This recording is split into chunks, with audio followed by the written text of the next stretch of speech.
Paşam. Paşam. Paşam. Ay ben paşamım. Paşam kurbanım. Paşam annem. Paşam. Gidecektim. Geldi burada. Gidelim ki. Konuşuyor ya.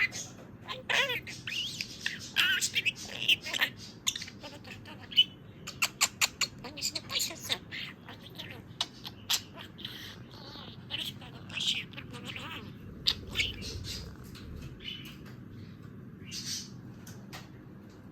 Tabii canım. Kapasızlar biz böyle tamam çok. Oy